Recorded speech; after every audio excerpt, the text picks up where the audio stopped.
자, 오늘 말씀 에베소서 2장 1절에서 10절 말씀 저와 여러분이 한 절씩 교독합니다. 그는 허물과 죄로 죽었던 너희를 살리셨도다. 그때 너희는 그 가운데서 행하여 이 세상 풍조를 따르고 그 중에 권세 잡은 자를 따랐으니 곧 지금 불신종의 아들들 가운데서 역사하라.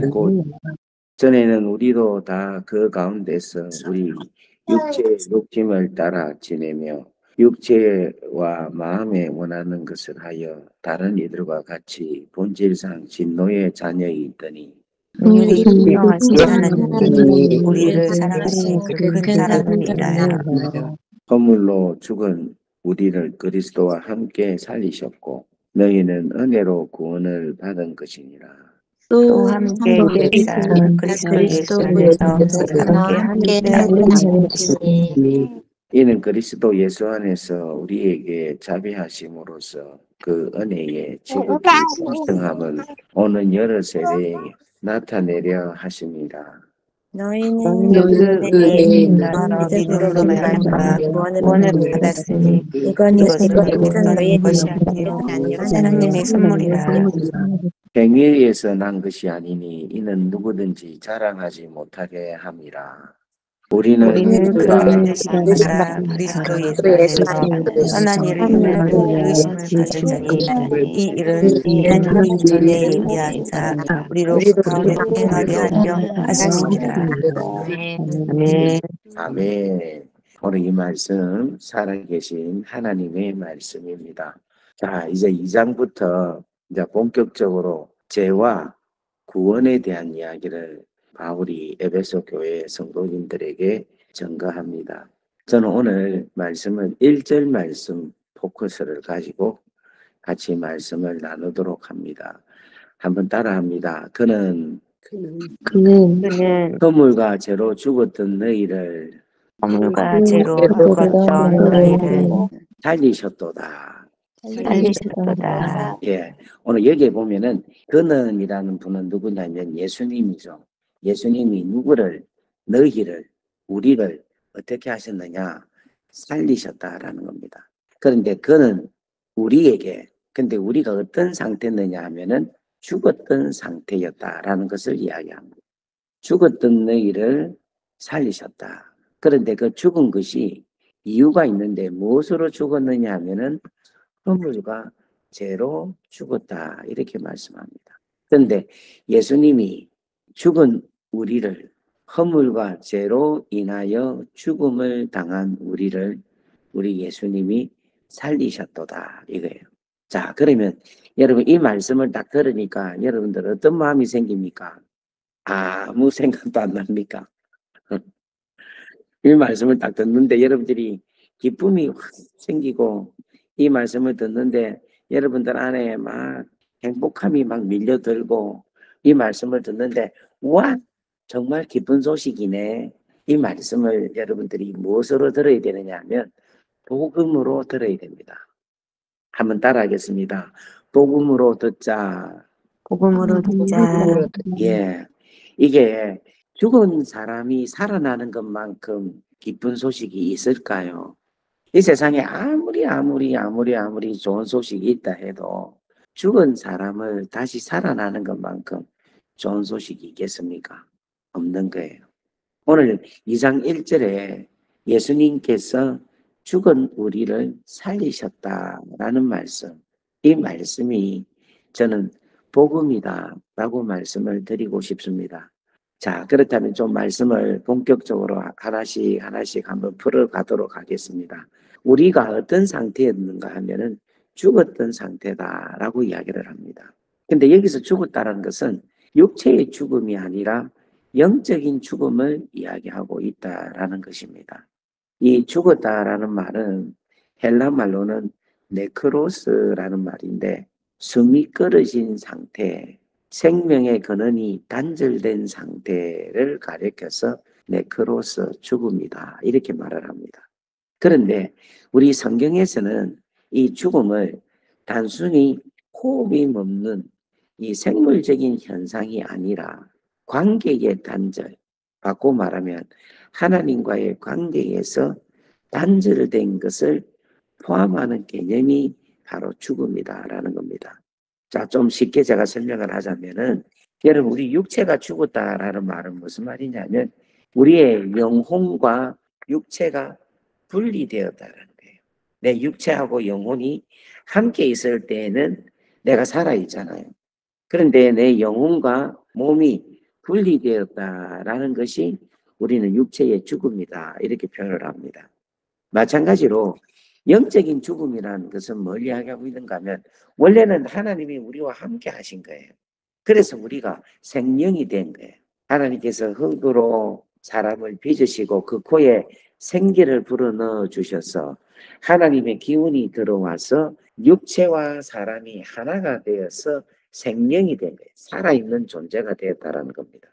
그런데 이것이 혼이 떠남으로 통하여서 이 육체가 혼자 있게 된다는 거예요. 이걸 가리켜서 뭘 이야기하는가 하면은 죽음이다라고 이야기를 합니다. 그래서 오늘 성경에서 바울이 죽었다라는 말은 하나님과의 관계가 끊어져서 생명의 공급이 없는 상태, 하나님의 놀라운 은혜가 없는 상태, 하나님이 가지고 있는 사랑이 전혀 전달되지 않는 상태, 하나님이 우리 인생을 통하여 계획하고 설계하고 우리 인생들 모든 사람들에 대한 섭리가 있는데 그 섭리가 없어지는 상태, 전달되지 않는 상태를 가리켜서 죽은 상태다. 이렇게 이야기를 합니다.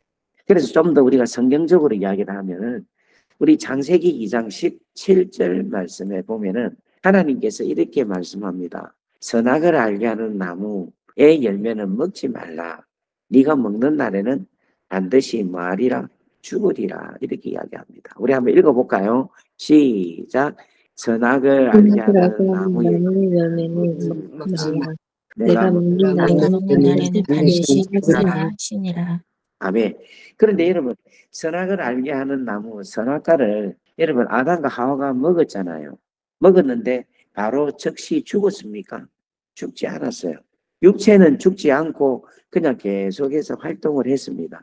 그러면 이 선악과를 먹은 아담의 죽음의 결과가 어떤 모습이냐? 창세기 3장 8절 보면은 아담이 하나님의 낯을 피하는 이야기가 나옵니다. 자, 우리 창세기 3장 8절 말씀 한번 봅니다. 시작.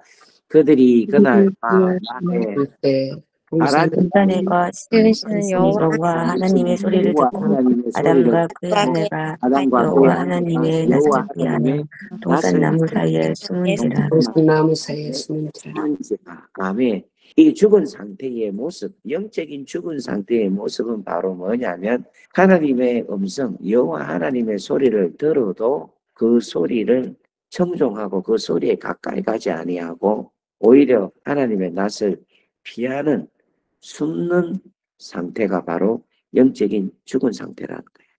9절 말씀 보겠습니다. 여호와 하나님이 아담을 부르시니 그에게 이르되 내가 어디 있느냐? 이르되 내가 동산에서 하나님의 소리를 듣고 내가 여러분 하나님을 두려워한답니다. 야, 얼마나 안타까운 일입니까? 여러분 창세기 2장의 19절에는 뭐라고 하느냐면 여호와 하나님이 흙으로 각종 들짐승과 각종 새들을 지으시고 아담이 무엇이라고 부르시니라 보시려고 그것들을 그에게 이끌어 가시니 아담이 각 생물을 부르는 것이 곧 그의 이름이 되었더라. 이런 하나님과의 친밀한 관계가 있었어요. 하나님께서는 짐승과 새들을 아담에게 오게 하고 아담은 그 짐승들의 이름을 짓게 하고 하나님께서는 그 이름을 짓는 것을 보면서 즐거워하고 기뻐하였다. 그렇게 성경은 이야기를 하고 있어요. 얼마나 관계가 좋고 사이가 좋습니까? 그런데 3장 8절에 보니까 하나님을 두려워한다라는 이야기로 바뀌었다는 겁니다. 이게 바로 영적인 죽음의 상태라는 거예요. 이뿐만 아니죠. 아담은 하와에게 이 하와 때문에 내가 이걸 먹게 되었습니다. 하와는 이 뱀 때문에 내가 이걸 먹게 되었습니다. 이렇게 계속해서 서로에게 탓을 하고 있는 모습이 됩니다. 그렇게 마침내는 어떻게 되느냐? 에덴 동산에서 어떻게 되는가? 쫓겨난다는 거예요.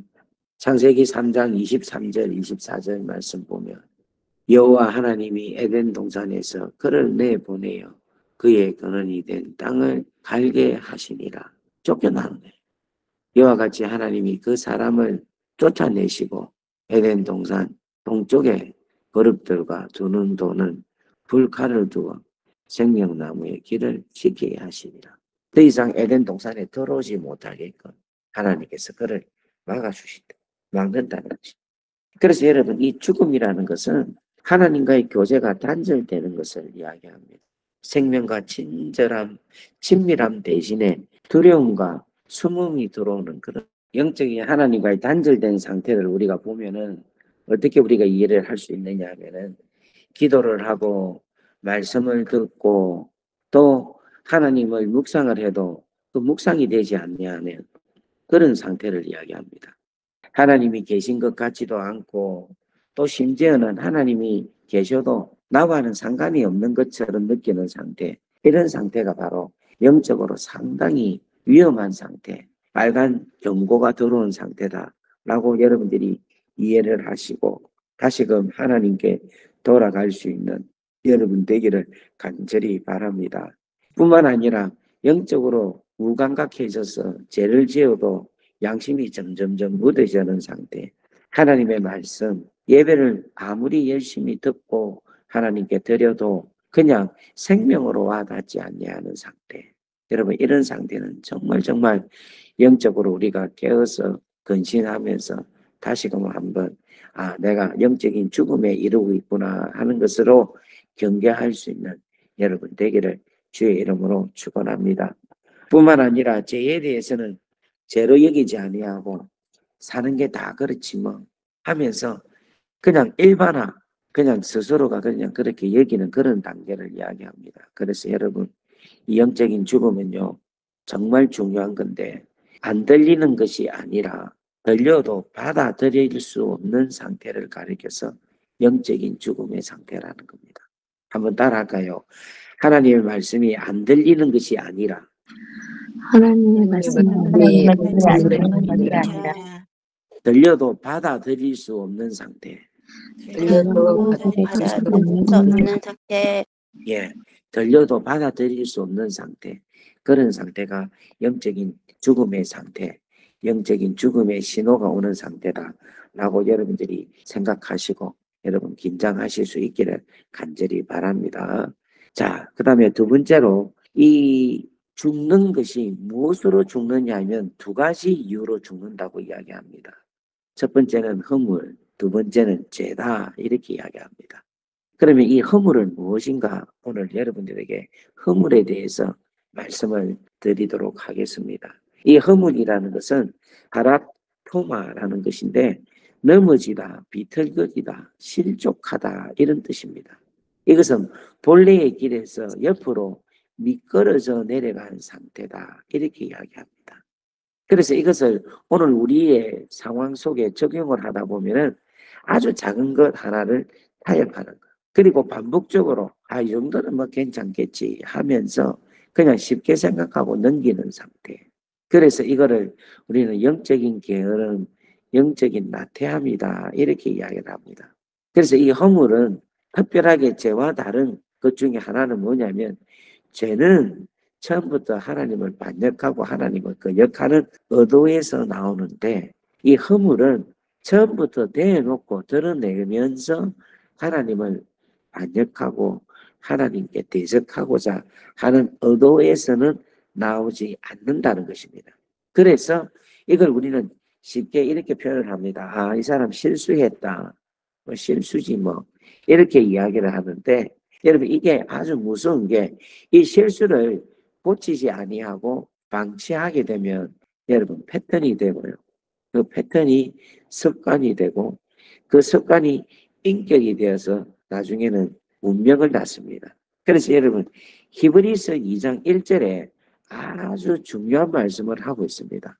히브리서 2장 1절 여러분 이 말씀 한번 여러분들 읽으시면서 여러분의 마음에 잘 새기기를 주의 이름으로 축원합니다. 다 같이 한번 읽어봅니다. 시작. 그러므로 우리는 그런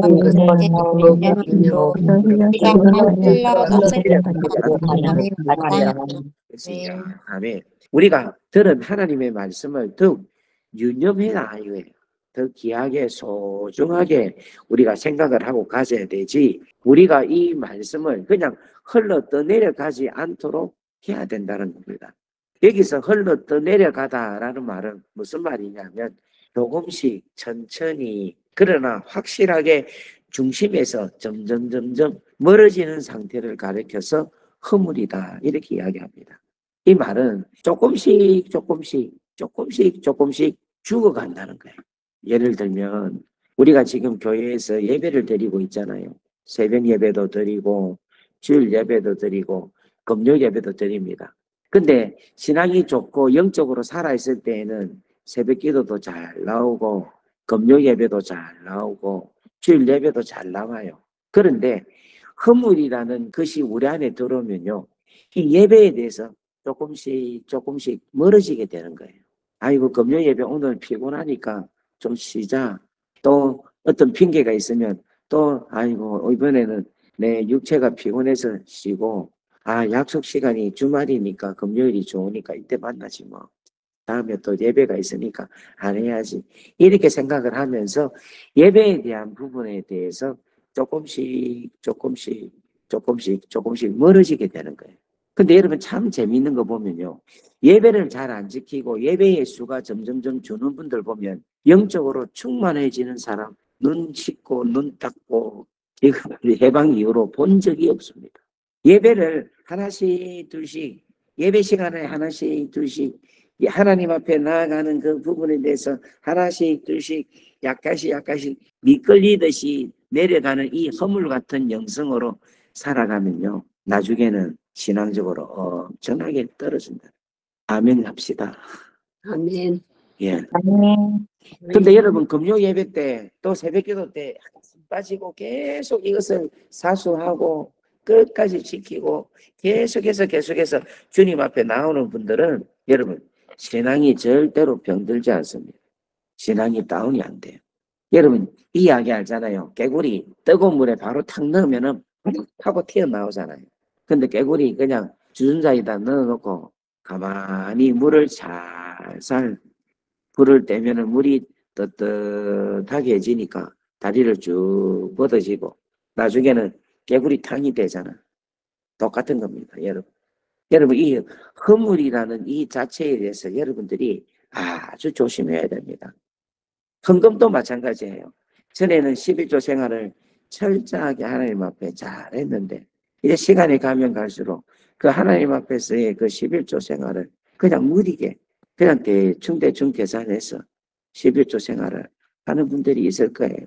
여러분 그런 분들 가운데 물질의 복을 받는 사람을 제가 본 적이 없습니다. 하나님께서 우리에게 주신 직분들, 권사라는 직분, 장로라는 직분, 집사라는 직분을 이렇게 주셨는데 그 직분에 대한 것을 소중히 여기고 귀하게 여기고 직분자로서의 온전한 삶을 사는 분들은 영적으로 살아 있습니다.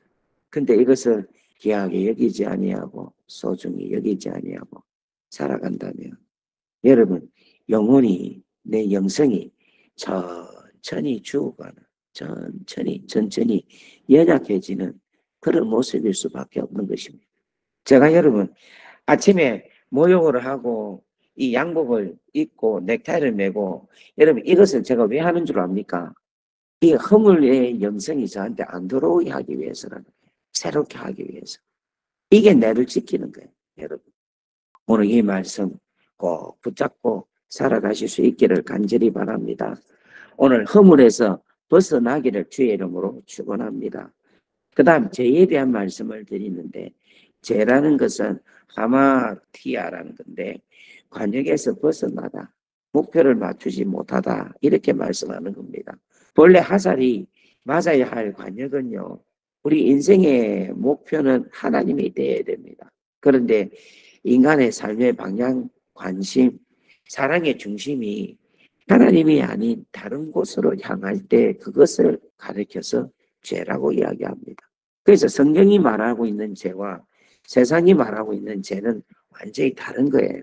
세상이 말하는 죄라는 것은 법을 어겼을 때에 나타나는 행동에 대해서 죄라 그렇게 표현을 합니다. 그런데 성경은요, 하나님에 대한 방향성이 다르게 되는 것을 죄라고 이야기합니다. 우리 로마서 3장 23절 말씀을 봅니다. 다 같이 한번 읽어볼까요? 시작. 모든 사람이 죄를 하나님의 영광이 이르게 하였다라는 거예요. 자, 여러분, 모든 사람이 죄를 범함으로 통하여서 우리 인간의 목적이 뭐냐면, 목표가 뭐냐면 하나님의 영광이에요. 근데 그 하나님의 영광이 우리의 방향이고 우리의 목적인데 그 방향에 이르지 못했다는 겁니다. 그것은 가다가 멈췄다라고도 볼 수 있고 다른 방향으로 가게 됐다라는 것도 해석을 할 수가 있는 것입니다. 그것이 바로 죄라는 거예요. 여러분, 우리가 인생을 살아감에 있어서 하나님의 나라와 영광을 위해서 내가 목표를 가지고 살아간다면 그 길은 복된 발걸음입니다. 그 길은 축복의 발걸음입니다. 그런데 그 길을 걸어가다가 중간에 멈춘다든지 아니면 하나님의 영광이 아닌 다른 세상의 영광, 세상 부귀 영광을 위하여서 살아간다면 여러분, 그것이 바로 다른 게 아니라 죄라는 것입니다. 오늘 사랑하는 우리 귀한 비엔나 한인교회 식구들에게 간절하게 마음을 다하여서 여러분들에게 권면합니다. 여러분, 여러분의 목적이, 여러분의 인생의 목표가 하나님의 영광이 되기를 바랍니다. 로마서 3장 23절에 모든 사람이 죄를 범하였기 때문에, 바꿔 말하면 방향을 돌렸기 때문에 하나님의 영광이라는 이 방향에 이르지 못한다는 것이에요. 오늘 사랑하는 여러분, 하나님의 방향, 하나님의 목표, 하나님의 목적이 여러분의 목적이 되기를 주의 이름으로 축원합니다. 할렐루야. 할렐루야.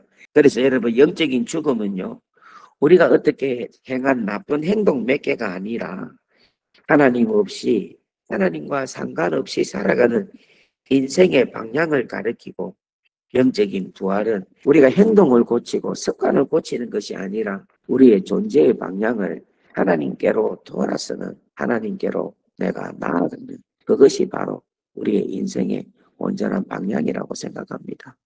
그래서 오늘 사랑하는 여러분들, 이 하나님의 영광을 위해서 살아감에 있어서 어떨 때는 피곤하고 힘이 들고 어떨 때는 낙심 가운데 있을 수도 있습니다만은 여러분, 절대로 포기하지 마십시오.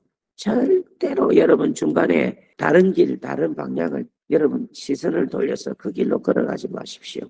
오직 끝까지 하나님께서 우리를 구원하셨기에 구원하신 그 하나님의 놀라운 은혜를 바라보면서 하나님의 나라와 영광을 위하여 계속해서 전진 또 전진하는 우리 비엔나 한인교회 식구들 되기를 주의 이름으로 축원합니다. 아멘. 우리 이 시간 기도하겠습니다. 제가 기도하고 7시까지 우리 오늘 말씀을 생각하면서 기도하여서 다시 그 허물과 죄로 죽었던 나를 예수께서 살리셨는데 예수께서 십자가의 은혜로 부활의 능력으로 성령의 기름 부으심으로 살렸습니다. 오늘 사랑하는 여러분, 오늘 이 자리에 계신 여러분들에게 부활의 능력이, 십자가의 은혜가, 성령의 기름 부으심이 충만하기를 주의 이름으로 축원합니다. 제가 기도합니다. 아버지 하나님 감사합니다. 예수께서 허물과 죄로 죽었던 우리를 살리셨다라고 하셨습니다. 하나님, 우리가 허물로 인하여 죽임을 당한, 죄로 인하여 죽임을 당한 우리입니다. 하나님, 오늘 허물은 우리의 실수, 또 우리의 타협, 우리가 그럴듯하게 생각하면서 내 스스로가 이해하고 타협하면서 하나님의 본질을 계속해서 조금씩 멀어갔던 게 내 인생이라 생각합니다. 하나님, 오늘 이 말씀을 통하여서 다시금 주님께 돌아올 수 있는, 다시금 내 가지고 있는 이 옷깃을 다시금 여미며 걸어갈 수 있는 아름다운 우리 귀한 성도님들 에게 축복하고 하나님 우리 성도님들에게 그렇게 살아갈 수 있도록 은혜를 더하여 주시기를 원합니다. 하나님, 죄는 우리가 나쁜 행위로 범죄한 것도 죄지만 가장 큰 죄는 하나님의 영광, 하나님이 우리의 목적이고 우리의 목표고 우리의 비전인데 그 비전을 잃고 내 생각대로 내가 다른 방향을, 내가 다른 곳을 향하여 걸어가는 것이 죄라고 합니다. 하나님, 오늘 우리 비엔나 한인교회 성도님들에게 다시금 하나님의 영광이라는 그 목적을 가지고 걸어갈 수 있게 은혜를 더하여 주시기를 원합니다. 로마서 3장 23절 모든 사람들이 죄를 범하였음에 하나님의 영광에 이르지 못한다. 그렇게 말씀합니다. 모든 사람들이 죄를 범하였는데 방향이 하나님 영광의 방향이 아니라 내 개인의 영화, 내 개인의 생각, 이 세상 명예, 부, 이 세상의 만족의 방향으로 바꾸어서 살아감으로 인하여 하나님께 영광이 이르지 못하는 그러한 어리석은 삶을 살지 않도록 하나님 은혜를 더하여 주옵소서. 오늘 에베소서 2장 1절에 있는 이 말씀, 오늘 우리에게 생명이 되게 하시고 능력이 되게 하시고 축복이 되게 역사하여 주셔서 오늘부터 다시금 우리의 방향이 하나님께로 돌아서는 아름다운 시간, 아름다운 역사가 일어나게 역사하여 주시옵소서.